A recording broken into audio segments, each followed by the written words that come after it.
More so than any format in Magic the Gathering, Commander is a format that is won more or less based on the amount of resources that a player can accumulate and further deploy. Particularly within the brackets where winning early is less of the focus, games tend to go long. And even in the higher bracket games have been getting, recently, a little bit longer. With these slower games, these slower formats, ending up with more cards in hand at the end of your turn or at the end of the turn before yours is generally a good plan for how to stay in the game in a productive way.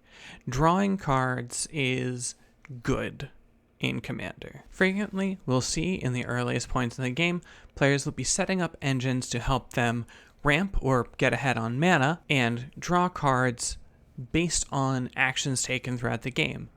Cards such as Beast Whisperer allow a player to draw a card whenever they cast a creature spell, and there are effects similar to this in just about any strategy, with Morbid Opportunist allowing you to draw a card when a creature dies, or Archmage Emeritus allowing you to draw a card whenever you cast or copy a spell. There are similar engines available for ramping, creating treasures, playing additional lands, so on and so forth. These are generally in the form of permanents that stay on the battlefield. It is considerably harder to do this when using only spells. In this case, referring to instants and sorceries as spells, as opposed to permanents, which are artifacts, enchantments, and creatures. And battles, now, I guess. Is there another one? There might be another one. Unlike permanents, spells are one and done effects, generally speaking. There have been a handful of occasions where a spell gets cast and sticks around in some fashion. For instance, in Kamigawa, there was the epic spells, which would be cast on each of your upkeeps, but they will also not let you cast any other spells for the rest of the game. You might imagine this will make it difficult to continue playing Magic the Gathering when casting spells on following turns is generally considered helpful. This makes it rather difficult to try to accomplish building an engine out of instants and sorceries. However, it's not impossible. There are a handful of newer cards that have been printed in combination with older cards that do allow you to create a loop of instants and sorceries that allow you to bring back to hand multiple instants and sorceries from your graveyard over consecutive casts. This video was inspired by the card from Final Fantasy that just got released, Sorceress's Scheme. Sorceress's Scheme is a really cool Magic card. It is a red and 3 for a sorcery. Return target instant or sorcery card from your graveyard or exiled card with flashback you own to your hand. Add 1 red mana. The card itself also has flashback. What this is it is a piece of card advantage that may not look like such to someone who's not familiar with Spell Slinger strategies. For a single card, you get to bring an instant or sorcery from your graveyard or a card with flashback from exile to your hand, and then you can flashback the spell without using an additional card.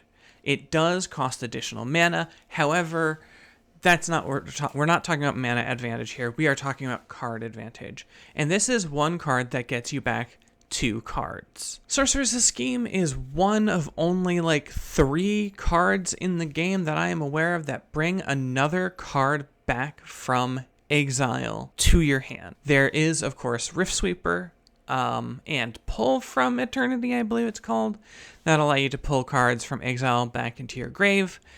But specifically, I want to talk about the Spell Slinger archetype and how to build an engine, because there's so many cool engines that you can build for Spell Slingers that I want to introduce people to. Sorceress's Scheme is a combination of 2 cards in blue. One of them is Call to Mind, that brings an instant or sorcery back from your graveyard to your hand.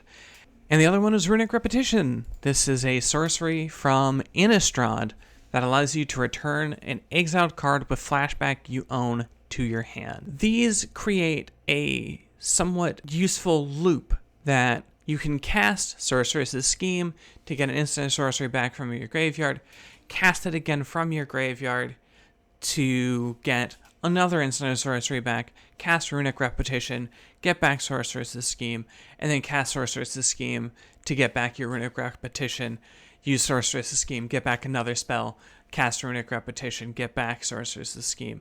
And this creates somewhat of an infinite loop if you have infinite mana. Though, in general, you're not going to have infinite mana. Instead, you're going to use this to set up a longer-term game plan. As it turns out, this sort of thing goes over a course of multiple cards, using sort of call-to-mind style effects, but also having access to flashback. I guess we can, to a degree, consider this the Gothic engine, because, as it turns out, Sorceress's Scheme is sort of a callback to the card Mystic Retrieval from Innistrad. Mystic Retrieval is a sorcery for 1 blue and 3. Return target instant or sorcery from your graveyard to your hand. It has flashback for 2 and a red.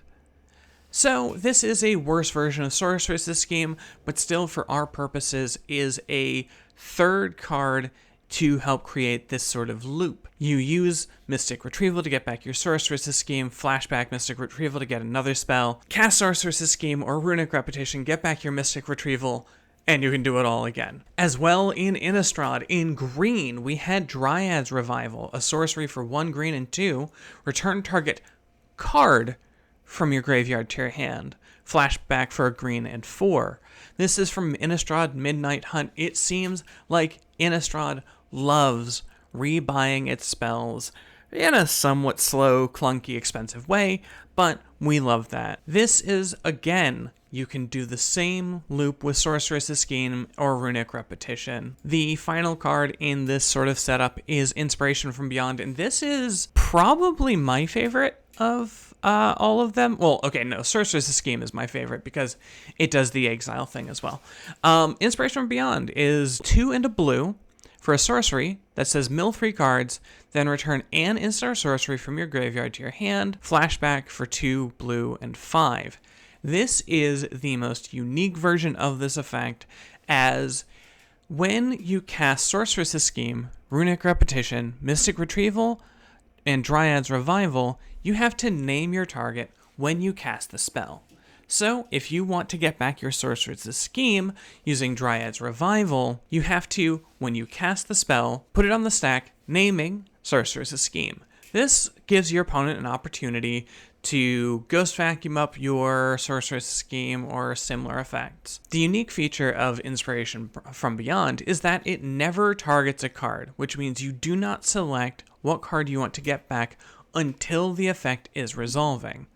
As well, Inspiration from Beyond mills your top 3 cards, allowing you access to new targets.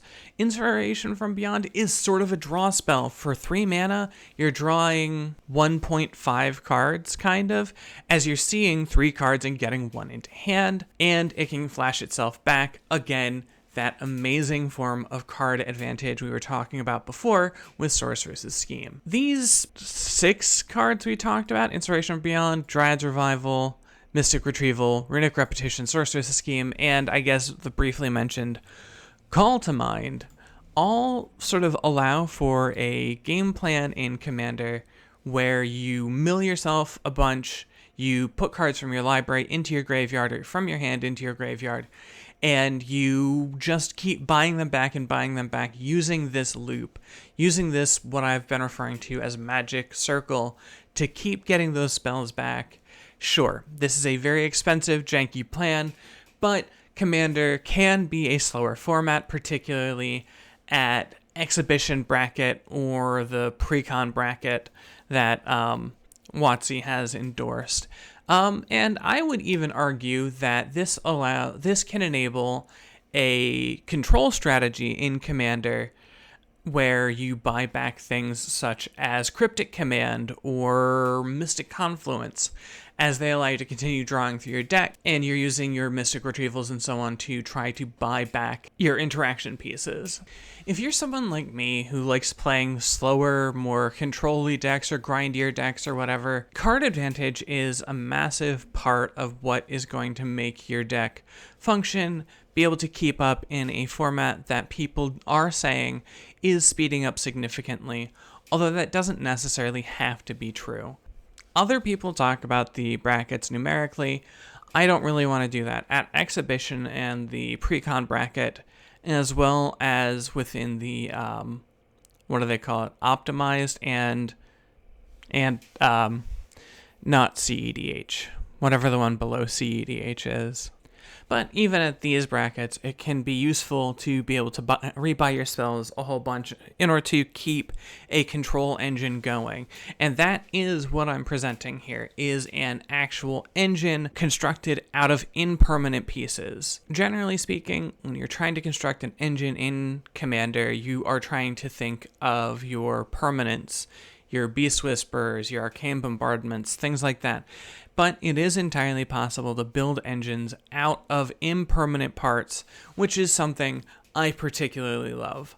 However, I started to ramble, so that I think means it's time to wrap up. I just want to encourage people to try out these cards. I like the idea of permanentless decks. I haven't quite managed a entirely permanentless Sands land deck yet, but I have managed to build 2 decks which have no creatures in them. Or no, I think only one of them has no creatures in them. I built one deck that has no creatures in it. It does use Arcane Bombardment and so on to build its engines, but in my Splice Arcane deck, I am running this package in order to keep buying back my spells, and I am just going to keep buying I'm going to acquire every copy of Sorceress's Scheme, so if you can't find any, too bad. Yeah, this is going to be, they're going to all be in my decks. I'm sorry that I'm talking about them, and you're not going to get any. However, if you like scheming to cast different sorceries in instance, I really like it as well. I like talking about spells. I like talking about non-creature stuff. I like talking about Magic the Gathering, and I hope you've enjoyed listening to me doing that. Let me know down below, what is your favorite non-permanent spell? And that's going to be it for now. In the meantime, have a nice day.